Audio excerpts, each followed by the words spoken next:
To insert main brushes in Roborock S8 Plus, first of all, as you can see right here, there's two of the main brushes, and to insert them, first you need to sort them by color. So there's a black and red one, and also on the bottom of the robot there's a red and white marker. For some reason it's white, probably because the plastic on the robot is black, so whatever.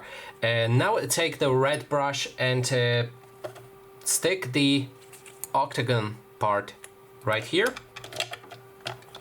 Make sure that it rotates well, and then take the black one and take the gear one and stick it again right here.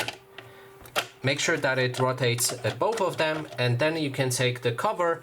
Make sure that the buttons side is aligned well, and this part right here with the sticking out teeth, you will need to align like this, and then push it down until you hear a click noise like that. That way you just inserted both of the brushes. And that is basically everything. Thanks so much for watching.